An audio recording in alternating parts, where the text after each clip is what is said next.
Imagina un mundo donde la tierra valiera su peso en oro. Un mundo donde cada centímetro de tierra fuera precioso y el océano no fuera un mar apacible, sino una fuerza formidable e impredecible. Imagina que estás huyendo de algo terrible, de bárbaros cuyos nombres infundían terror. Y no tienes nada, sin hogar, sin futuro, solo miedo en tus ojos y un pantano bajo tus pies. Así comenzó la historia de Venecia, hace casi 1500 años. No con grandeza ni riqueza, sino con desesperación y la búsqueda de la salvación. Alrededor del año 420 DC, los hunos llegaron a la península de los Apeninos. Liderados por Atila, sembraron la muerte y la destrucción, quemando ciudades y esclavizando a sus habitantes. La única salvación para muchos fue la huida. Así, miles de personas, antiguos ciudadanos del Imperio Romano, abandonaron sus hogares y se desplazaron hacia el este, hacia el mar. Caminaron hasta llegar al fin del mundo, donde el cálido Adriático se convirtió en un pantano inexpugnable, donde en lugar de tierra firme solo había lodo, marismas y diminutas islas apenas perceptibles. Este terreno inhóspito y duro parecía inadecuado para la vida, pero fue precisamente esto lo que se convirtió en su salvación. Al fin y al cabo, los bárbaros, acostumbrados a luchar en tierra, simplemente no sabían cómo luchar contra la naturaleza. Aquí, en estos pantanos, los fugitivos comenzaron a construir sus nuevas vidas. Al principio, eran solo refugios temporales, chozas destartaladas sobre pequeños pilotes que apenas se sostenían a la superficie. No parecía una ciudad, parecía un intento desesperado por sobrevivir. Pero en los ojos de estas personas que lo habían perdido todo, nació una chispa de esperanza. Una chispa que eventualmente se convertiría en una llama y crearía la ciudad más misteriosa e increíble de Europa. Una ciudad que, a pesar de todo, no se construyó sobre tierra, sino sobre agua. Una ciudad que conocemos como Venecia. Esta no es una historia de reyes y conquistadores, sino de gente común que creía en lo imposible. Es una historia sobre cómo del barro y el agua pueden hacer un milagro, que se convirtió en una de las creaciones más hermosas de la humanidad. Sumérjase en esta historia, en sus sonidos, olores y sensaciones. Imagínese en una de estas islas, donde el viento sopla entre los juncos y el agua salpica sobre plataformas inestables. No hay casas cálidas ni caminos de piedra, solo esperanza y determinación. Fueron los primeros en atreverse a desafiar a la naturaleza, los primeros en decidir que un pantano podía ser no solo una prisión, sino también una fortaleza. Y esta decisión, tomada con desesperación, cambió el curso de la historia. No sabían que sus hijos y nietos vivirían en una ciudad que se convertiría en la capital comercial del mundo, un centro de arte y belleza. Simplemente querían sobrevivir. Y para hacer realidad este sueño, tuvieron que descubrir cómo construir no solo una aldea, sino una verdadera ciudad que se alzara sobre el agua. Y este fue solo el primer capítulo de su increíble historia. ¿Quiénes eran estas personas que se atrevieron a desafiar a la naturaleza? No eran marineros ni pescadores. Eran antiguos ciudadanos del Imperio Romano, gente acostumbrada al orden, a los caminos rectos y a los acueductos de piedra. Sus vidas se asentaron sobre tierra firme, en ciudades con templos majestuosos, foros y calles pavimentadas. Y de repente, en una noche, lo perdieron todo. Su mundo se derrumbó, aplastado bajo los cascos de caballos bárbaros. En busca de salvación, llegaron a las islas pantanosas llamadas Ribo Alto, que significa costa alta. Pero allí no había costas altas, solo había pequeñas extensiones de tierra que apenas se elevaban sobre el agua. Estas personas, acostumbradas al lujo y la comodidad, se encontraron en una situación en la que tuvieron que vivir en las condiciones más primitivas, donde el único alimento era el pescado y su único hogar era una destartalada choza de caña.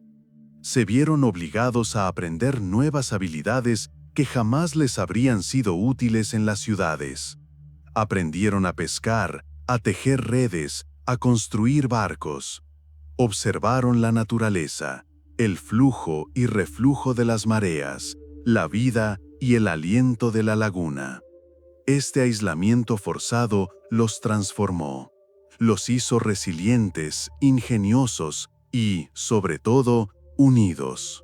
Fue aquí, entre el barro y la humedad, lejos de la civilización, donde poco a poco comenzaron a transformarse en lo que hoy llamamos venecianos. De los romanos heredaron el amor por el orden y la capacidad de construir, y de la laguna, la fuerza, la flexibilidad y un ingenio increíble. Ya no se sentían fugitivos, se convirtieron en dueños de su nueva tierra, aunque hecha de agua. Se dieron cuenta de que para sobrevivir aquí necesitaban algo más que construir una casa. Necesitaban construir un mundo entero que se sustentara en 3 pilares: la fe en sí mismos, la unidad y el agua, que se convirtió en su principal defensa. Y esta constatación se convirtió en el punto de partida para crear uno de los mayores milagros de la historia. Empezaron con algo pequeño, con chozas primitivas que construían sobre el terreno pantanoso colocando ramas y piedras bajo las paredes.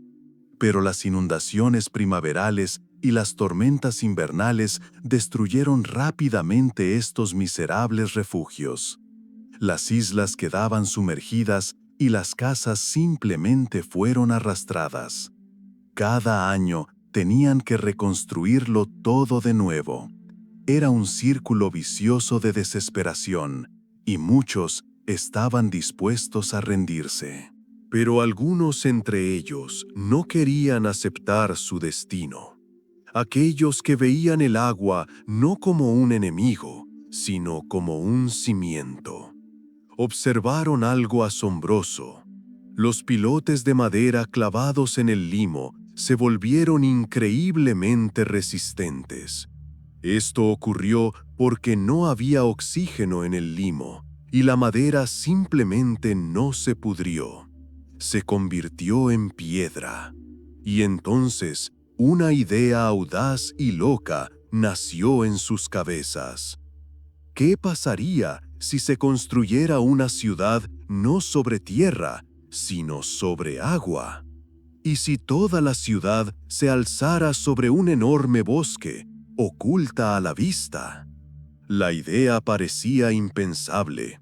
Construir una ciudad que se alzara sobre los pantanos, sostenida por millones de pilotes de madera, requeriría un esfuerzo sobrehumano, enormes cantidades de madera y, sobre todo, fe en que tal cosa fuera posible.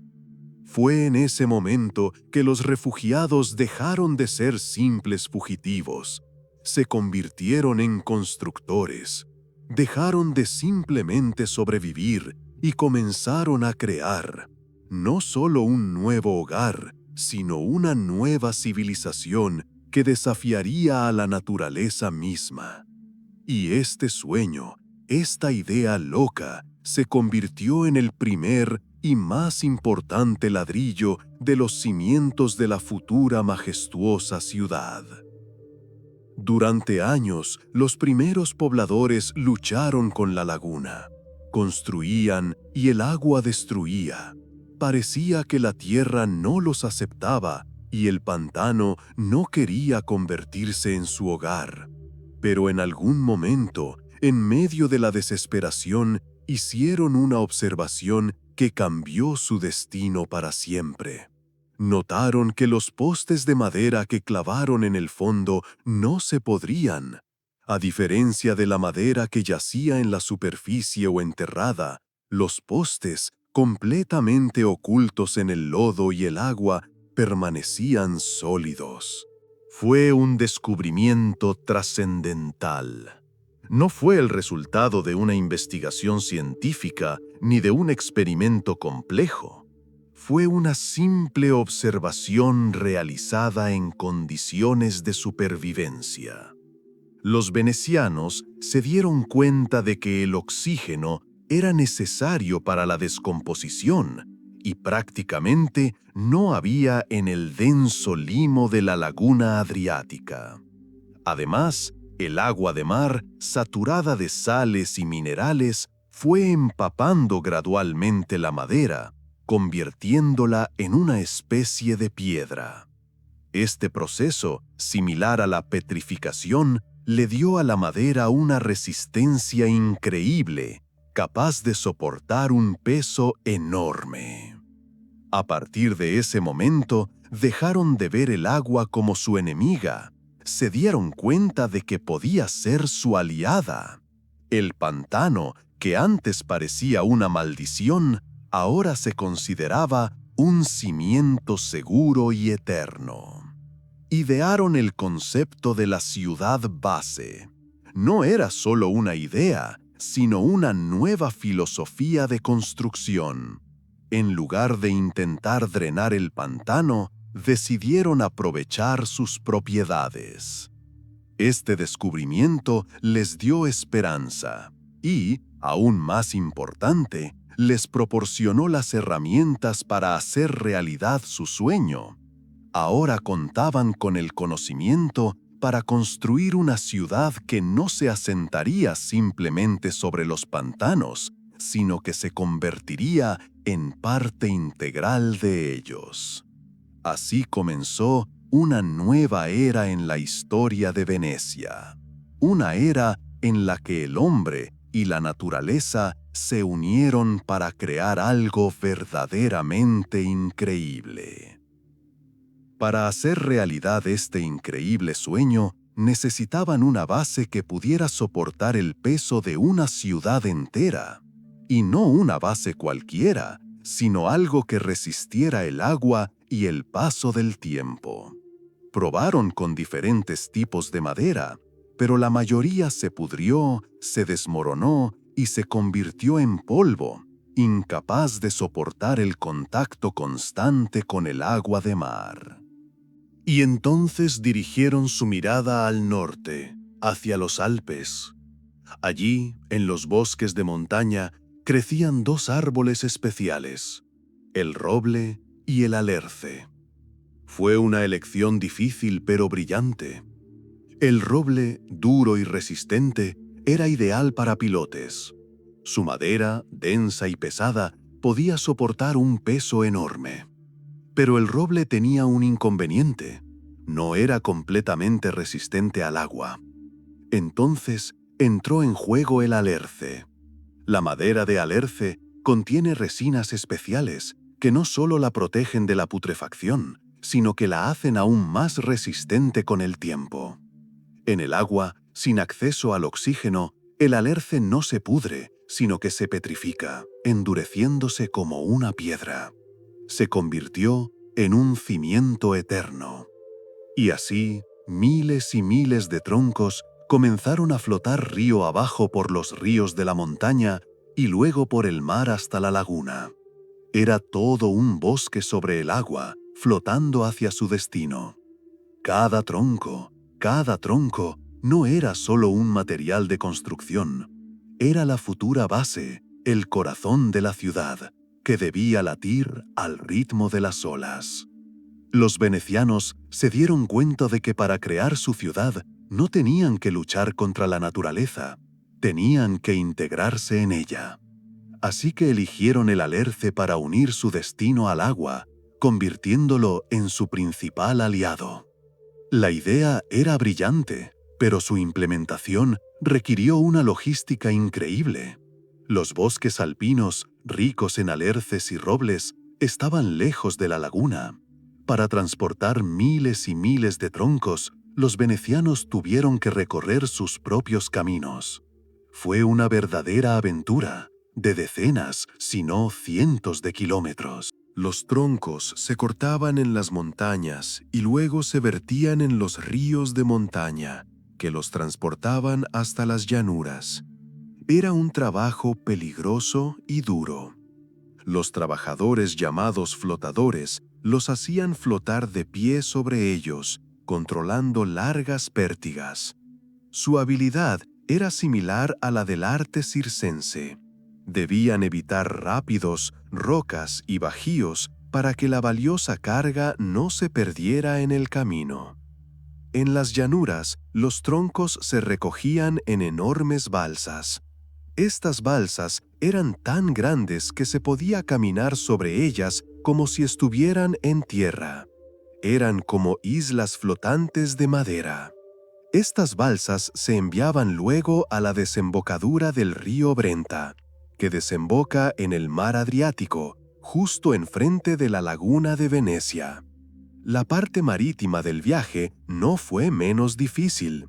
Las balsas eran remolcadas, a menudo con la ayuda de botes de remos. El viento, las tormentas y las fuertes corrientes amenazaban la valiosa carga. Pero los venecianos perseveraron en su labor. Para ellos, cada tronco no era solo un árbol, era parte de la futura ciudad, parte de su nuevo hogar. Fue este proceso, repetido a lo largo de los siglos, lo que convirtió a Venecia en lo que conocemos. Gracias a esta fusión que conectaba los bosques de montaña con la laguna marina, surgió una ciudad que parecía no tener derecho a existir. Fue construida no solo de piedra, sino también de madera, que recorrió un largo camino para convertirse en el corazón invisible pero confiable de Venecia. Y así, cuando miles de troncos fueron entregados a la laguna, comenzó la etapa más difícil y larga: hincar los pilotes. No fue un proceso rápido ni fácil. Fue una labor que duró décadas y que requirió una fuerza, resistencia y sobre todo coordinación increíble. Cada tronco, ahora apilado, era un verdadero tesoro. Debía instalarse verticalmente e hincarse en el fondo fangoso hasta una profundidad de 2 a 10 metros. Esto se hacía exclusivamente a mano, no con máquinas. Los trabajadores usaban pesados martillos de madera que levantaban con cuerdas. Los golpes eran rítmicos y potentes. Para trabajar al unísono, los constructores cantaban. Sus canciones no eran solo por diversión, eran una forma de sincronizar sus esfuerzos. Uno empezaba una canción marcando el ritmo, y los demás la seguían. Cada verso podía corresponder a un martillazo, y así, con canto y ritmo, miles de pilotes se hundían en el barro. El trabajo era durísimo, pero estaba lleno de significado y de espíritu colectivo. Cada martillazo los acercaba más a la creación de una ciudad. Todo este proceso era invisible para la gente común. Estaba oculto bajo el agua, en el lodo, donde la madera se petrificaba gradualmente, volviéndose más fuerte que cualquier piedra. Los trabajadores sabían que su labor permanecería invisible para las generaciones futuras, pero esto era precisamente lo que les daba fuerza. No solo construían casas, construían la eternidad. Cada martillazo era un golpe a la desesperación, reafirmando su creencia de que su ciudad permanecería para siempre. Según la leyenda, solo para la isla de Rialto se necesitaron alrededor de 1 millón de pilotes de este tipo, y solo para la iglesia de Santa María de la Salud, construida en el siglo XVI, se hincaron más de 1 millón de pilotes de alerce. Estas cifras son asombrosas y demuestran la enorme cantidad de trabajo que se invirtió en los cimientos invisibles de Venecia. El trabajo manual era la base de la construcción, pero incluso en aquellos tiempos remotos, la gente buscaba facilitar su trabajo. Así, aparecieron los primeros mecanismos sencillos que ayudaban a hincar pilotes en el fondo fangoso. Por supuesto, no se trataba de martinetes modernos, sino de ingeniosos inventos por su simplicidad. Una de estas máquinas era un gran martillo de madera que se elevaba mediante cabrestantes y cuerdas. Varias personas tiraban de la cuerda, elevando el martillo a cierta altura, y luego lo soltaban.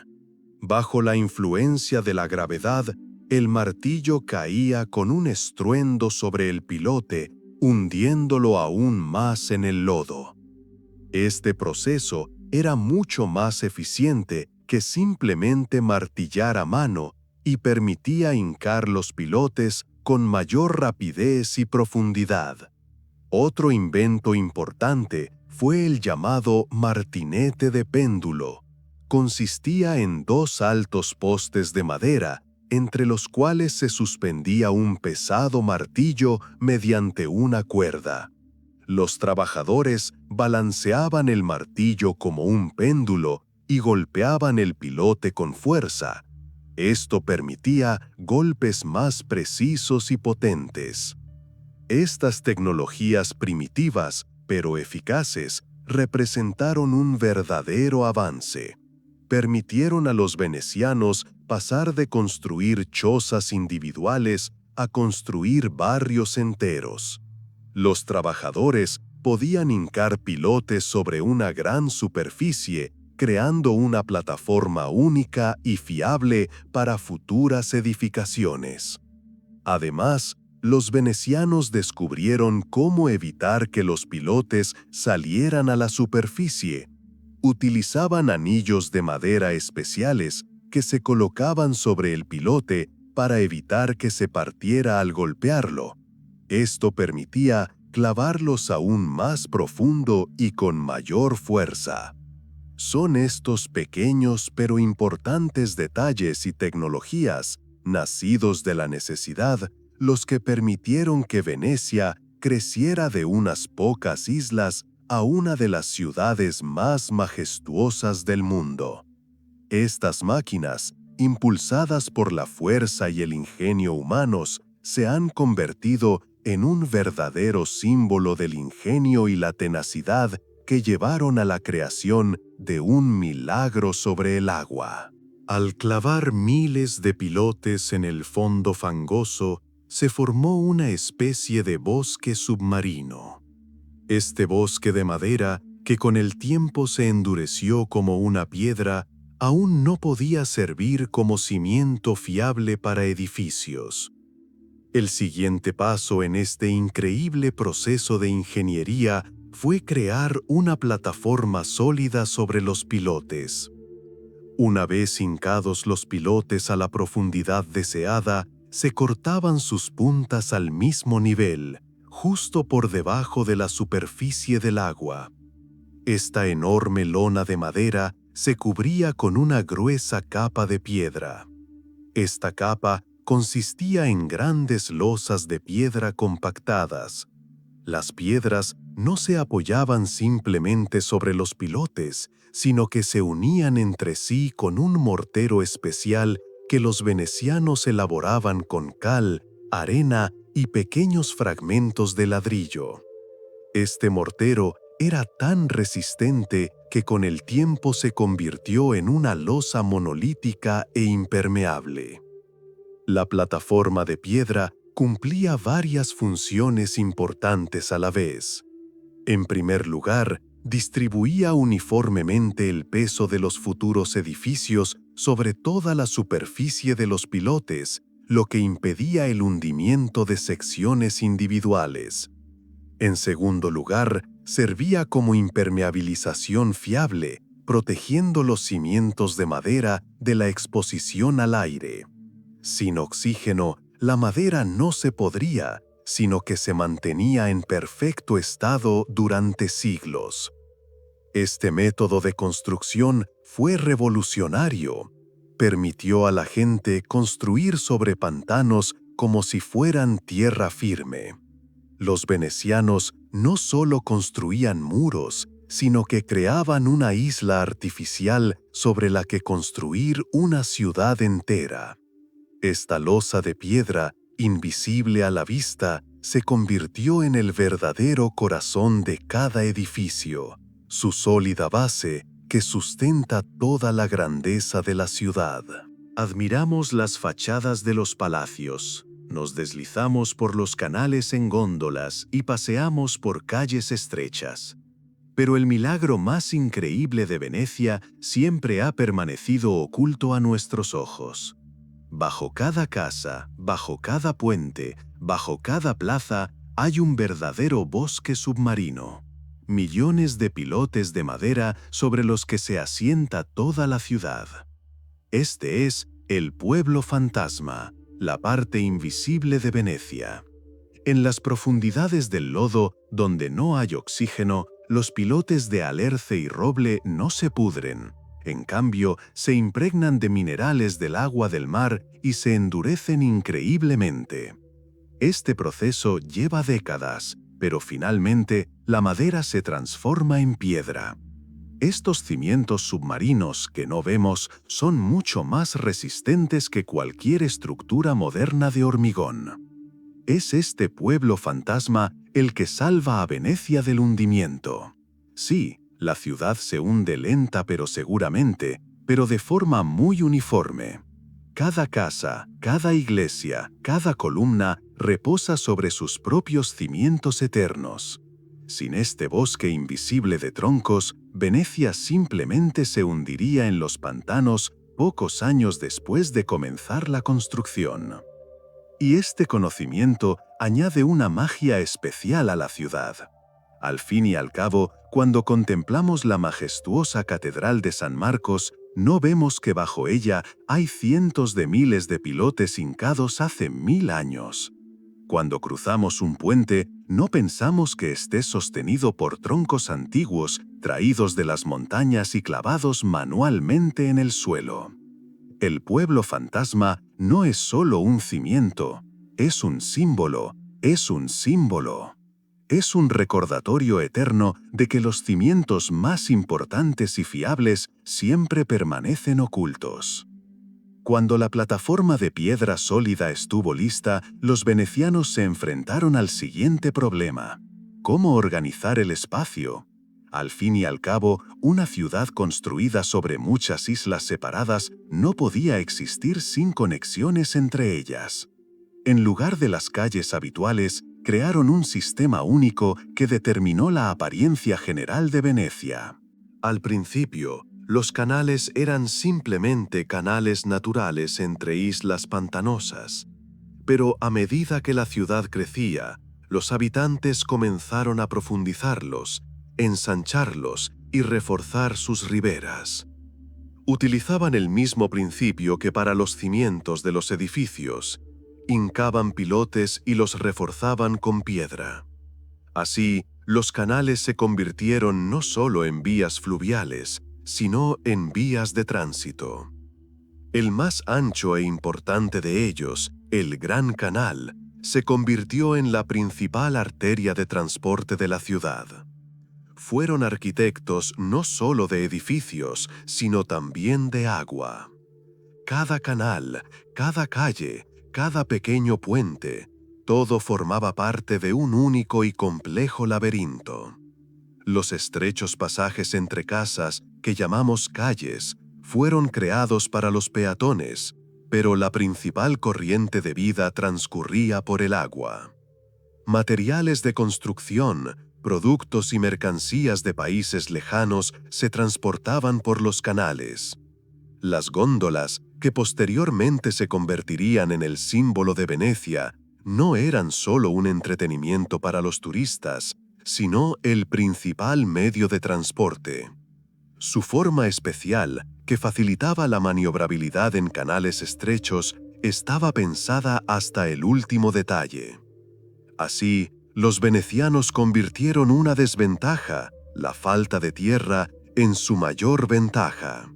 Crearon una ciudad donde hay agua en lugar de carreteras, góndolas en lugar de coches. Una ciudad donde cada canal es una calle que conduce a nuevos descubrimientos, y cada puente no es solo un cruce, sino parte de una vida acuática única.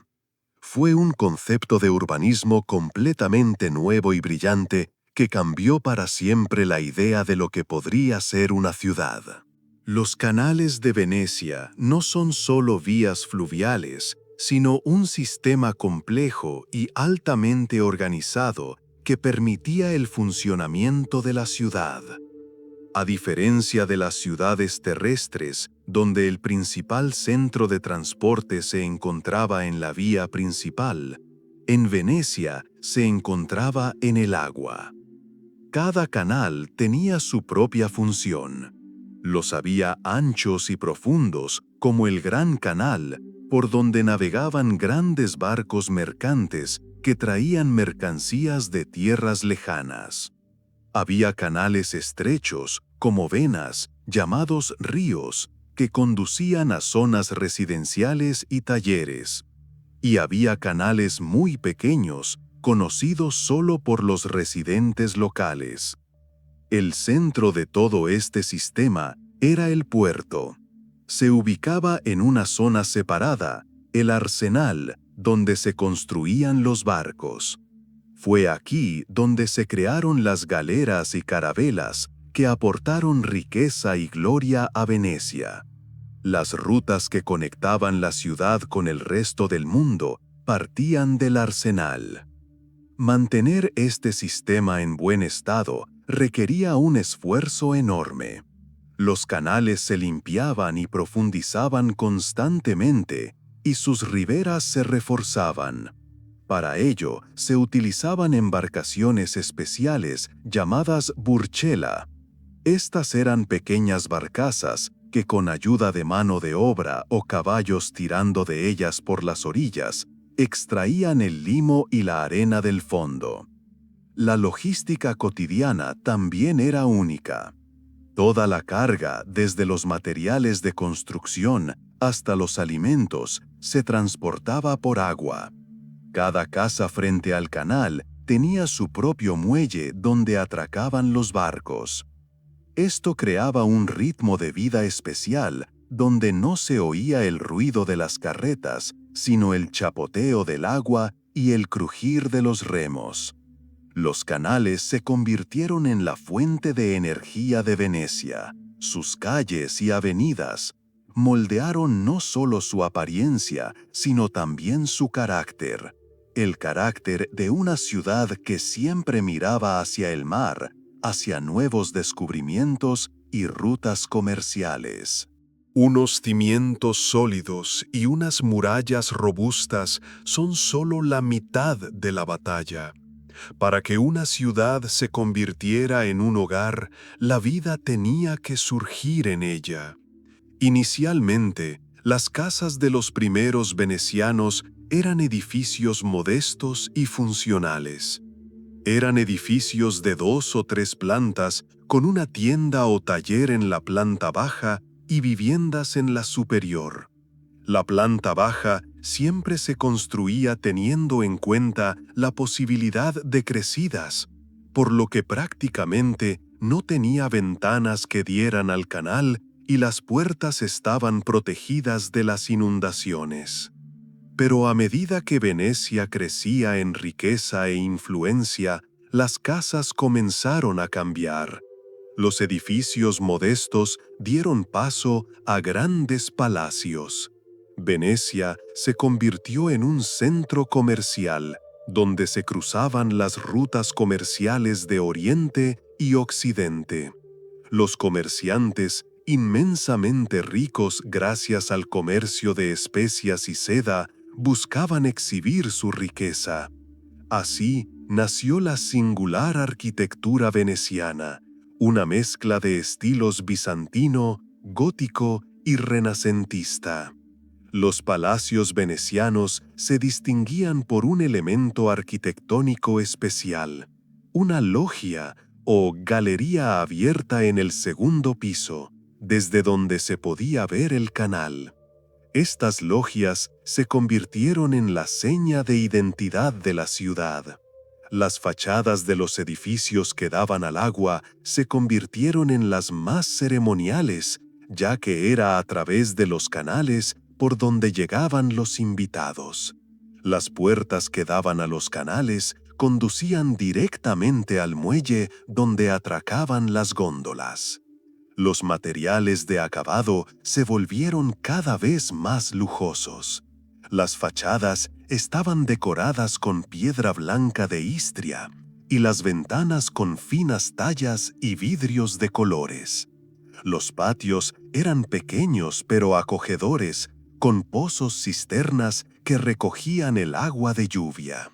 Cada palacio era una especie de fortaleza y al mismo tiempo una hermosa y etérea obra de arte que se alzaba sobre el agua. Así, de pequeñas chozas en las marismas surgió una ciudad llena de lujo y belleza. Y esta historia de transformación, de fugitivos desesperados a los comerciantes más ricos, se refleja en cada piedra y cada ventana de Venecia. Cuando la construcción emergió bajo el agua y comenzó la etapa visible, los venecianos se enfrentaron a un nuevo desafío. No había piedra de construcción ni arcilla adecuada para ladrillos en las islas. Todos los materiales debían traerse de algún lugar. Y esto dio origen a otra increíble cadena logística. El material principal de construcción era la piedra de Istria. Se extraía en canteras de la península de Istria, situada al otro lado del mar Adriático. La piedra de Istria no solo era hermosa, sino también increíblemente duradera, y sobre todo resistente al agua salada. Se utilizaba para revestir las plantas inferiores que estaban en constante contacto con el agua, para la construcción de diques y puentes. Transportada por barco, se convirtió en la imagen de Venecia, su parte visible. Los venecianos usaban ladrillos para construir las murallas, pero también los trajeron, principalmente debido a las altas montañas que separaban la laguna del resto de Italia. Los ladrillos eran ligeros y resistentes, y su cálido tono rojizo aportaba un aire acogedor a la ciudad. El mortero también era un elemento importante. Los venecianos usaban una mezcla especial de cal, arena y fragmentos triturados de cerámica antigua, resistente a la humedad y que solo adquiría resistencia con el tiempo. Poco a poco, una ciudad surgió de estos materiales importados. Casas y palacios se erigieron sobre cimientos sólidos, con fachadas que daban a los canales como las principales. Los arquitectos que trabajaban en Venecia se vieron obligados a tener en cuenta las peculiaridades del lugar, la escasez de tierra, la humedad constante y la necesidad de estructuras ligeras pero resistentes. Así, nació aquí una arquitectura única, donde cada elemento, desde las delgadas columnas hasta los balcones tallados, fue concebido para la vida en el agua. Todo esto creó un mundo especial sobre el agua, donde cada piedra y cada ladrillo era testigo del increíble poder de la voluntad humana, capaz de crear una ciudad de ensueño de la nada. Venecia era una ciudad de cruce de caminos, donde Oriente y Occidente se encontraban. Esta singular ubicación geográfica se reflejaba en su arquitectura. Los primeros grandes palacios e iglesias que comenzaron a surgir en la ciudad estaban profundamente influenciados por el estilo bizantino. La influencia bizantina llegó a Venecia con los barcos mercantes. Los comerciantes que regresaban de Constantinopla no solo traían mercancías, sino también ideas. Así, las fachadas de los edificios se decoraban con arcos, mosaicos y finas tallas de piedra, evocando el lujo imperial. Uno de los ejemplos más llamativos de este estilo es la Catedral de San Marcos, cuya apariencia y decoración interior recuerdan a las basílicas bizantinas. Sus mosaicos y cúpulas doradas se convirtieron en un símbolo de la riqueza y el poder de Venecia. Con el tiempo, en los siglos XIII y XIV, el gótico sustituyó a las formas bizantinas. Pero no fue el gótico pesado y sombrío que se construyó en el norte de Europa. El gótico veneciano era ligero, etéreo y elegante. Se adaptó a las condiciones locales, donde todo debía ser ligero y estable. Las ventanas se agrandaron, las fachadas se aligeraron, y los balcones y columnas se hicieron más delgados y tallados, con reminiscencias de encaje. Los arquitectos venecianos combinaron estos estilos con maestría. Tomaron del gótico sus líneas verticales, arcos apuntados y decoración escaladas, y del estilo bizantino la simetría y la riqueza decorativa. Así nació el singular estilo gótico veneciano, que aún hoy sorprende por su belleza y su singularidad. El ejemplo más impactante de este estilo es el Palacio Ducal, con su arcada ligera y casi ingrávida que parecía flotar sobre el agua. En cada palacio, en cada iglesia de Venecia, se puede apreciar esta historia de mestizaje cultural. Fue una ciudad que no copió, sino que creó. Tomó lo mejor de diferentes mundos y lo transformó en algo propio, único, eterno. Venecia no era solo un centro de comercio, pero también cuna de artesanías únicas. Una de las más famosas y misteriosas fue el arte del cristal de Murano. No es solo vidrio, es fuego líquido que, en manos de un maestro, se transforma en una obra de arte. Inicialmente, los sopladores de vidrio trabajaban en la propia Venecia, pero en 1291, el Consejo de los 10, el órgano gobernante de la República, emitió un decreto estricto. Todos los hornos y talleres se trasladaron a una isla aparte, Murano. La razón oficial parecía noble: proteger la ciudad de los incendios. Pero, en realidad, esta decisión tenía un propósito mucho más importante. En Murano, los maestros podían ser sometidos a un estricto control. Su artesanía se convirtió en secreto de Estado. Las familias de los sopladores de vidrio recibían privilegios, se les permitía portar espadas y sus hijas podían casarse con aristócratas. Sin embargo, estaba prohibido salir de la isla sin un permiso especial.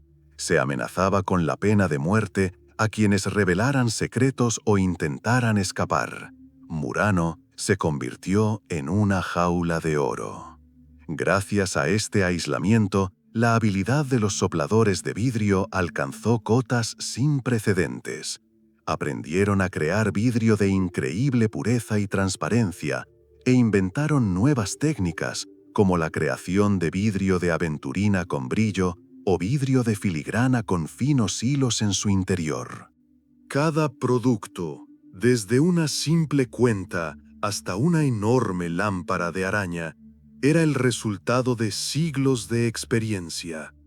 Era magia contenida en el cristal, y esta magia, protegida por el Estado, se convirtió en uno de los principales tesoros de Venecia. El cristal de Murano decoraba palacios y templos de todo el mundo, aportando a la ciudad no solo gloria, sino también enormes ingresos. Y todo esto fue posible gracias al secreto que se guardaba tras los muros de una pequeña isla, donde el fuego y la arena se transformaban en belleza eterna. A medida que la ciudad crecía, se llenaba de vida. Venecia dejó de ser un simple refugio para convertirse en un centro bullicioso y ruidoso. La vida cotidiana aquí era completamente diferente a la de otras ciudades europeas. Su principal característica era su inextricable vínculo con el agua. Por la mañana, la ciudad despertaba con los gritos de los gondoleros, que ya se apresuraban a sus asuntos, y el crujir de los remos. Barcas con lecheros, vendedores de pescado y verduras, y paneros navegaban por los canales. El comercio se desarrollaba directamente sobre el agua, y los compradores desembarcaban en pequeños muelles cerca de sus casas. A pesar de la singularidad del transporte fluvial, la vida peatonal también estaba en pleno auge. Las calles eran estrechas y sinuosas y a menudo conducían a un callejón sin salida o a una pequeña plaza, un campo. Estos campos eran el corazón de los barrios. Aquí se encontraban los pozos donde la gente venía a buscar agua. Aquí jugaban los niños, aquí comerciaban y socializaban. El campo más famoso, por supuesto, era la Plaza de San Marcos, el principal centro de la vida política y social. Pero incluso los patios más pequeños tenían su propia atmósfera única. La vida en Venecia estaba llena de sonidos. El repique de campanas de docenas de iglesias, el bullicio del mercado de Rialto, las voces de los vendedores ambulantes, las risas en las tabernas. A diferencia de otras ciudades, no se oía el ruido de cascos ni el traqueteo de las carretas. Todo transcurría en silencio, con fluidez. La ciudad respiraba y vivía con su propio ritmo. El ritmo del agua que lavaba las piedras y el ritmo de la gente que aprendió a vivir en completa armonía con este elemento. Cada día en Venecia era una pequeña aventura, donde en cada recodo de una calle o canal se revelaba algo nuevo y desconocido. Y esta sensación de misterio y descubrimiento que aún perdura en esta ciudad nació en aquel entonces, en los inicios de su historia. Para unir las islas dispersas en una sola ciudad, los venecianos tuvieron que convertirse en grandes constructores de puentes. A diferencia de otras ciudades, donde los puentes eran escasos, aquí se convirtieron en parte integral de la vida cotidiana. Al principio, eran simples plataformas de madera sin barandillas que conectaban las dos orillas. Pero con el tiempo se convirtieron en verdaderas obras de arte. Los primeros puentes de piedra aparecieron en Venecia ya en el siglo XII. El más famoso, por supuesto, fue el puente de Rialto. Su construcción duró varios siglos y representó un verdadero desafío para los ingenieros. El puente se derrumbó 3 veces hasta que el que vemos hoy se construyó a finales del siglo XVI. El puente de Rialto no es solo un cruce, sino una calle en toda regla, con tiendas y puestos donde se podía comprar de todo, desde especias hasta joyas preciosas. Cada puente de Venecia es único. Carecían de escalones porque no circulaban por ellos caballos ni carruajes. Estrechos, a menudo sin barandillas, creaban una sensación de amplitud y ligereza. El puente de los suspiros, que conectaba el palacio ducal con la prisión, se convirtió en un símbolo de romance y tristeza. Pero para los presos era su último atisbo de libertad antes de que sus vidas cambiaran para siempre. Además de los grandes puentes, la ciudad contaba con una completa red de pequeños pasajes que conectaban casas y patios. Eran caminos secretos, conocidos solo por los lugareños, que permitían a la gente moverse por la ciudad sin las aglomeraciones de las calles principales.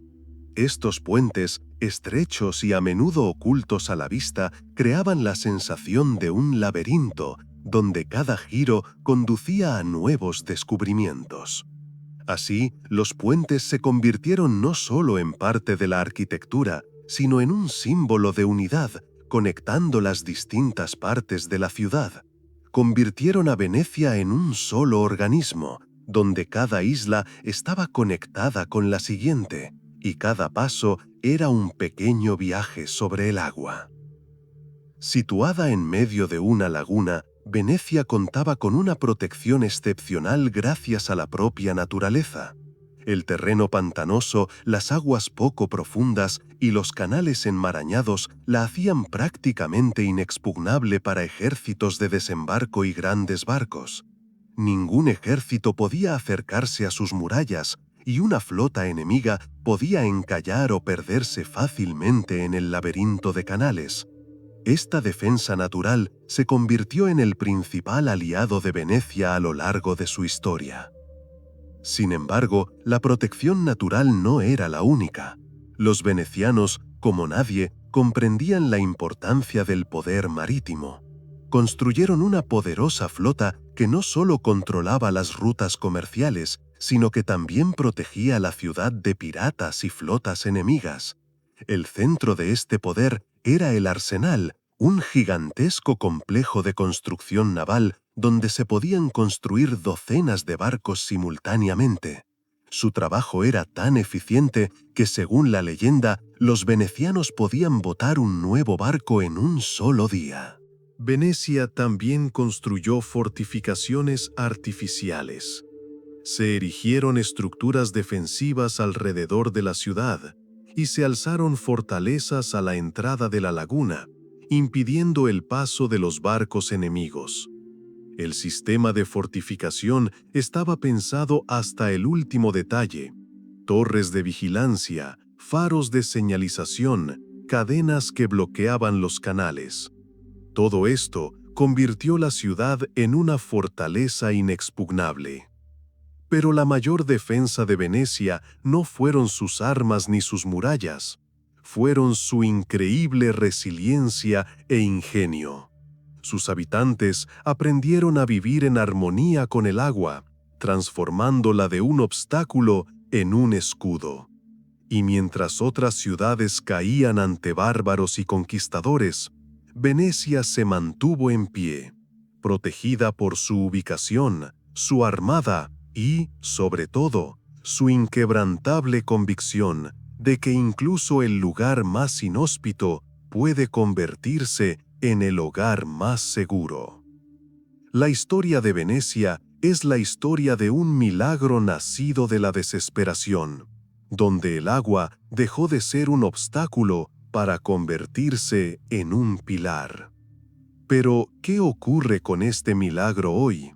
Durante siglos, la ciudad ha resistido con éxito a enemigos y elementos, pero hoy enfrenta nuevos desafíos.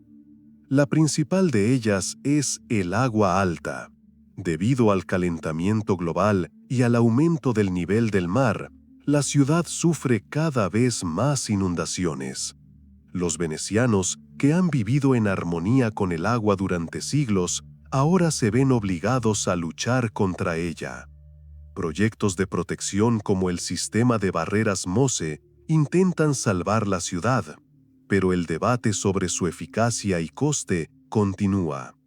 Es una batalla en la que el hombre intenta enfrentarse una vez más a la naturaleza, pero esta vez con fuerzas nuevas y aún no del todo comprendidas.